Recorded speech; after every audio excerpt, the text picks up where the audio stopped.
안녕하세요, 한기태입니다. 여러분, 기업은요 늘 전략을 생각합니다, 그렇죠? 하지만 개인에게도 전략이 필요합니다. 오늘은 두 가지 사례를 갖고 전략에 대한 얘기를 한번 나눠보겠습니다. 이건 실제 있었던 일입니다. 60년대 미국에서 유학 중인 커플에게 있었던 일입니다. 우연하게 경상도 출신 여자와 전라도 남자가 유학 중 사귀게 됐습니다. 문제는요, 양쪽 집안의 허락을 받아내는 일이었어요. 그렇죠? 지금도 그렇지만요, 참 지역색 같은 것들이 문제가 됩니다. 우선 경상도와 전라도라는 지역적 차이가 걸림돌이 됐어요. 사는 곳도 차이가 많이 났습니다. 경상도 여자는요, 집에 돈도 있고 지체도 높아 그 동네에서 명문가라는 소리를 들었습니다. 상대적으로 이 전라도 남자 집은요, 이 부모도 무학이고 농사를 짓는 평범한 집안이었어요. 여자 집에서 반대할 거는 뭐 명확관화했죠. 불보듯 뻔한 일입니다. 당시는 전화가 거의 불가능했어요. 그래서 편지로 모든 커뮤니케이션을 할 때 있었습니다. 전략이 필요했습니다. 우선 여자가 집에다 편지를 썼습니다. 여차저차해서 이런 남자랑 사귀고 있다, 결혼을 생각하고 있다, 이런 요지의 편지였습니다. 어땠을까요? 예상대로 여자 집에서 난리가 났던 거죠. 절대 허락할 수 없다, 계속 사귈 거면 모든 지원을 끊겠다, 뭐 호적을 파겠다, 뭐 절연하겠다, 단호한 내용이었습니다. 여러분 같으면 어떻게 대응을 하시겠어요? 여자는 쿨하게 대응했습니다. 부모님의 뜻을 잘 알겠다, 말씀대로 그 남자는 정리하고 공부에만 전념하겠다, 이렇게 답장을 보낸 거예요. 여자 집에서는 의외로 쉽게 수긍을 하자, 이게 싱겁다는 생각이 들었던 거예요. 저 이거 이상하다, 어떻게 쉽게 포기를 할까. 그리고 6개월 정도의 시간이 흘렀습니다. 여자는 또 한 장의 편지를 썼습니다. 같은 과에 있는 미스터 브라운이란 흑인 남학생을 사귀기 시작했습니다. 외국인이지만 얼마나 친절하고 속이 깊은지 모르겠습니다. 지금으로서는 결혼까지 생각하고 있습니다, 라는 그런 내용의 편지였습니다. 여러분, 이 편지를 받은 여자 쪽 부모 심정이 어땠을까요? 여자 부모는요, 이렇게 편지 썼습니다. 야, 6개월 전에 만나던 미스터 김은 지금 뭘 하냐? 혹시 미스터 김이 결혼한 건 아니겠지? 그들은 결국 결혼에 성공했습니다. 지금까지 잘 살고 있습니다. 뭡니까? 여러분, 이게 전략의 성공입니다. 기막히지 않아요?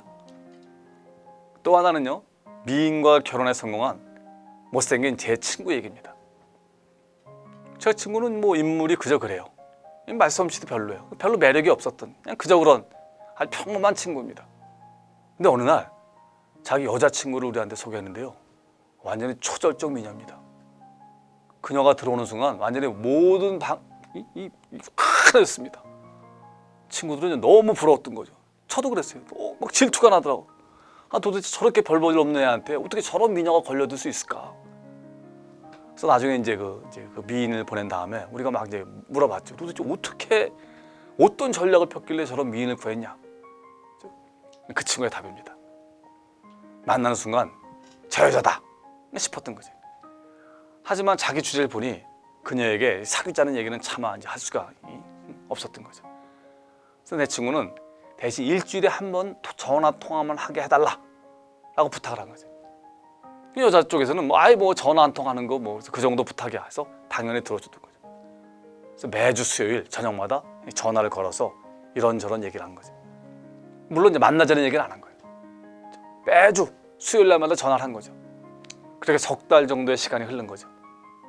그러다 갑자기 소식을 끊은 겁니다. 몇 주 만에 그녀의 집 앞에서 전화를 한 거죠.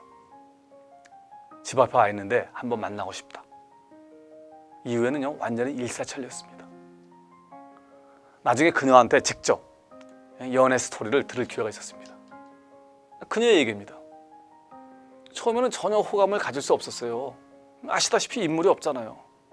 근데 뭐 전화만 하게 해달라는 거예요. 그 정도 부탁쯤이야 하고 예스를 했죠.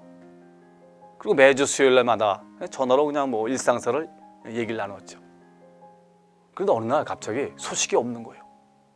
처음에는 이상한 일도 다 있다라고 생각했어요. 근데 2주, 3주 지나면서 불길한 생각이 들고 별 생각이 다 드는 거예요. 그리고 반성도 되는 거예요. 내가 너무 쌀쌀맞게 대한 건 아닌가? 그러던 어느 날 다시 전화가 왔죠. 만나자더군요. 나도 모르게 뛰어나가게 되더군요. 어찌나 반갑든지. 여러분, 전략에는요, 게임 이론이라는 게 있습니다. 상대의 행동을 예상해서 이쪽 행동을 결정하는 겁니다. 게임 이론에는 세 가지 요소가 있습니다. 참가자가 누구냐, 참가자의 전략이 뭐냐, 게임 후 얻게 될 보상이 어떤 것이냐가 그것입니다. 물론 이때 가장 중요한 건요, 상대가 어떤 사람인지, 내가 이런 행동을 할 때 상대가 어떤 행동을 보일지를 예상하는 겁니다. 여러분, 위의 두 사례는요, 상대의 예상을 치밀하게 계산한 겁니다. 그런 다음에 자기의 행동을 결정했죠. 그리고 그 결과 결혼에 성공한 케이스입니다. 현재 여러분들은 어떤 난제를 갖고 있나요? 이를 어떻게 해결하고 싶으신가요? 한번 새로운 전략을 오늘 이 수업에서 한번 좀 얻어가시길 바랍니다. 감사합니다.